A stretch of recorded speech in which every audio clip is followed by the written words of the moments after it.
Assalamualaikum warahmatullahi wabarakatuh. Salam sejahtera bagi kita semua. Yang terhormat Bapak Erpi Rahman, SEMAK, selaku dosen pengampu mata kuliah Auditing 1, serta teman-teman yang saya banggakan.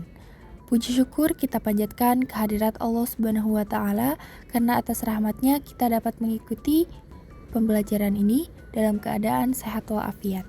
Perkenalkan, saya Tenia Pasha sebagai moderator yang akan memandu jalannya presentasi pada kali ini. Adapun materi yang akan dibahas adalah mengenai etika profesi akuntan publik. Namun, sebelum ke pembahasan, izinkan saya untuk memperkenalkan rekan-rekan saya terlebih dahulu.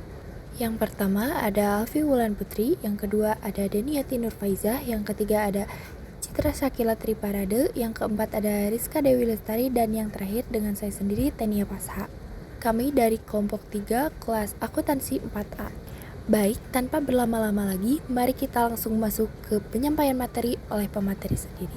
Pada slide pertama ini, saya akan menjelaskan secara singkat mengenai pengertian etika profesi yang menjadi dasar dalam pembahasan kami. Secara umum, etika dapat diartikan sebagai nilai atau prinsip moral yang mengatur bagaimana seseorang bersikap dan bertindak. Sesuai dengan yang telah kami jelaskan dalam makalah, bahwasanya etika profesi akuntan publik merupakan seperangkat prinsip dan norma yang menjadi pedoman bagi akuntan dalam menjalankan tugas profesionalnya, khususnya dalam bidang audit dan pelayanan kepada masyarakat. Hal ini menjadi sangat penting karena profesi akuntan publik berkaitan langsung dengan kepercayaan masyarakat.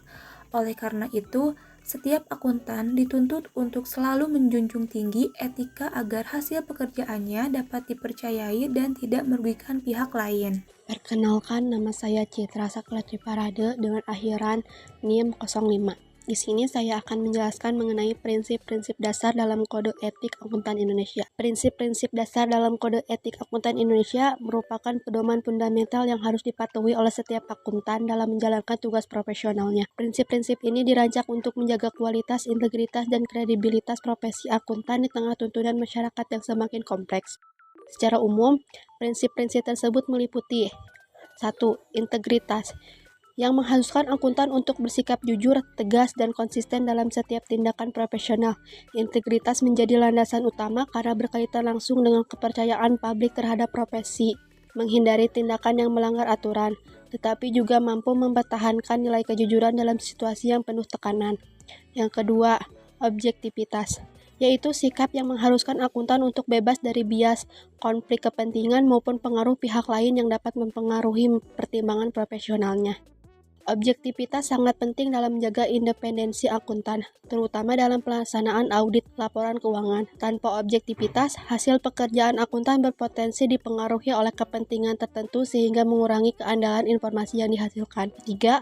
Kompetensi profesional dan kehati-hatian, menuntut akuntan untuk memiliki pengetahuan, keterampilan, serta pengalaman yang memadai dalam menjalankan tugasnya. Selain itu, akuntan juga harus melaksanakan pekerjaannya dengan penuh ketelitian dan tanggung jawab sesuai dengan standar profesional yang berlaku. Yang keempat, kerahasiaan, yang mengharuskan akuntan untuk menjaga informasi yang diperoleh selama menjalankan tugas profesionalnya. Informasi tersebut tidak boleh diungkapkan kepada pihak lain tanpa persetujuan, kecuali jika terdapat kewajiban hukum untuk melakukannya. Prinsip ini berperan penting dalam menjaga hubungan kepercayaan antara akuntan dan klien. Yang kelima, perilaku profesional, yang menuntut akuntan untuk memenuhi peraturan perundang-undangan serta menghindari tindakan yang dapat merusak reputasi profesi akuntan. Tidak hanya bertanggung jawab secara individu, tetapi juga sebagai bagian dari komunitas profesi yang harus menjaga citra dan kepercayaan masyarakat. Manajemen maupun perwakilan manajemen sering berkonsultan dengan akuntan lain menyangkut penerapan prinsip akuntansi. Walaupun konsultan dengan akuntan lain dianggap tepat, hal itu dapat mengakibatkan hilangnya independensi dalam keadaan tertentu. Mungkin sulit bagi kantor akuntan publik baru untuk tetap independen. Dalam situasi demikian, standar auditing menetapkan persyaratan yang harus diikuti ketika sebuah kantor akuntan diminta untuk memberi pendapat secara tertulis atau lisan menyangkut penerapan prinsip akuntansi yang akan dikeluarkan khusus atau hipotesis dari klien audit kantor akuntan publik lain. Tujuan dari persyaratan ini adalah untuk meminimalkan kemungkinan manajemen mengikuti praktik yang umumnya disebut belanja pendapatan dan ancaman potensial atas independensi. Baik, di bagian ini saya akan membahas tentang ancaman terhadap kepatuhan kode etik akuntan.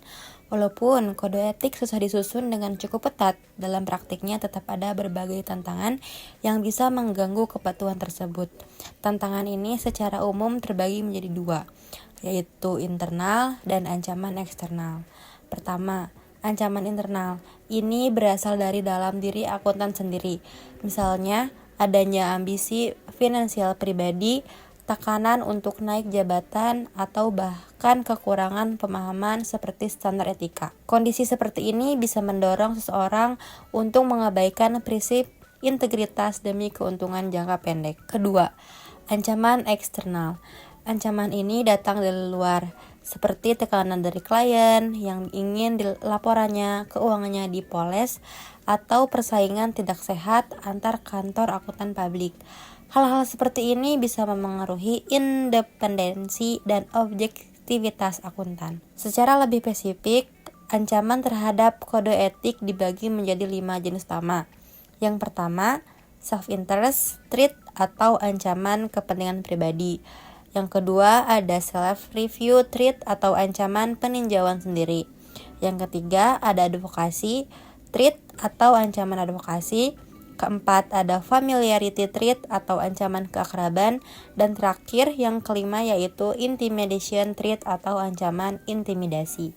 Untuk mengatasi berbagai ancaman tersebut, diperlukan yang namanya safeguards atau langkah pengamanan. Tujuannya adalah untuk menekan resiko sampai ke tingkat yang masih bisa diterima. Langkah pengaman ini bisa berasal dari berbagai sisi, misalnya kebijakan internal di kantor akuntan publik, atau dari organisasi profesi, sampai pengawasan dari pihak eksternal. Contoh konkretnya seperti rotasi tim audit secara berkala, adanya supervisi berjenjang, dan serta sistem pengendalian mutu yang kuat. Selain itu, kode etik juga secara tegas melarang tindakan yang dapat mendiskreditkan profesi akuntan. Walaupun definisinya tidak selalu dijelaskan secara rinci, intinya adalah setiap anggota profesi harus menjaga perilaku agar tidak merusak kepercayaan publik. Jadi, dapat disimpulkan bahwa menjaga kepatuhan terhadap kode etik bukan hanya soal memahami aturan, tetapi juga bagaimana mengelola berbagai ancaman yang muncul baik dari diri maupun dari lingkungan sekitar. Selanjutnya, pada slide ini, saya akan menjelaskan mengenai pelanggaran etika dalam profesi akuntan publik. Pada poin pertama, yaitu mengenai integritas. Jadi, pelanggaran di sini biasanya terjadi ketika seorang akuntan tidak lagi bersikap jujur, misalnya dengan memanipulasi laporan keuangan atau menyembunyikan informasi yang seharusnya disampaikan. Kemudian yang kedua, objektivitas. Di sini, akuntan seharusnya bersikap netral. Tapi dalam beberapa kondisi bisa saja terpengaruh oleh tekanan atau kepentingan tertentu, sehingga penilaiannya menjadi tidak objektif sama sekali. Kemudian yang ketiga adalah kompetensi dan kehati-hatian. Ini berkaitan dengan kemampuan dan ketelitian. Kalau seorang akuntan bekerja tidak sesuai standar atau kurang teliti, maka hasilnya juga bisa tidak akurat. Selanjutnya, kerahasiaan. Akuntan memiliki kewajiban untuk menjaga informasi klien. Jadi, kalau informasi tersebut sampai dibocorkan atau digunakan untuk kepentingan pribadi, itu sudah termasuk pelanggaran. Dan yang terakhir yaitu perilaku profesional. Ini lebih ke bagaimana akuntan menjaga sikap dan tindakannya agar tetap sesuai aturan dan tidak merusak citra profesi. Jadi, dari kelima poin ini, bisa dilihat bahwa pelanggaran etika umumnya terjadi karena tidak dijalankannya prinsip-prinsip dasar dalam profesi akuntan publik. Perkenalkan, nama saya Daniati Nurfaiza dengan akhiran NPM 06. Di sini saya akan memaparkan tentang upaya mengatasi pelanggaran terhadap kepatuhan kode etik. Kode etik akuntan Indonesia telah menyediakan kerangka penanganan yang sistematis dan berlapis. Yang pertama, ada langkah pengamanan preventif atau disebut juga safeguards.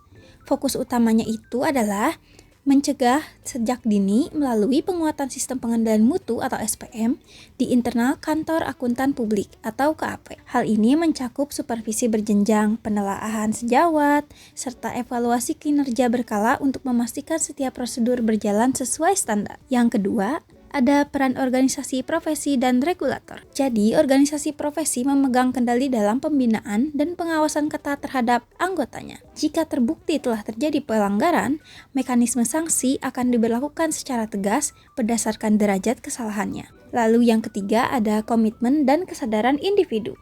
Pada akhirnya, benteng terkuat terhadap pelanggaran etika adalah integritas individu akuntan itu sendiri.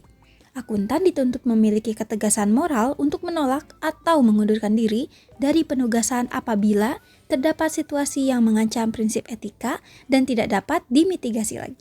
Terima kasih kepada rekan-rekan semua atas penjelasan yang telah disampaikan. Selanjutnya, apabila terdapat pertanyaan atau hal yang ingin didiskusikan, boleh ditampung terlebih dahulu.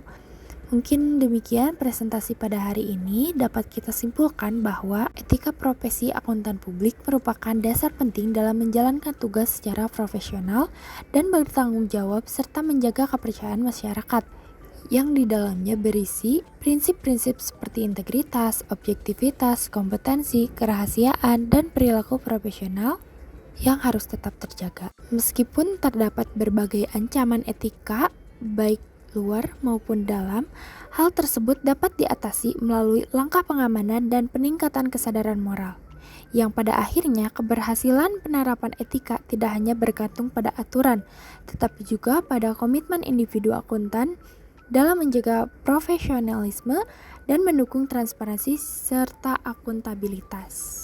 Saya selaku moderator mengucapkan terima kasih atas perhatian Bapak dan teman-teman semua. Mohon maaf apabila masih terdapat banyak kekurangan dalam penyampaiannya.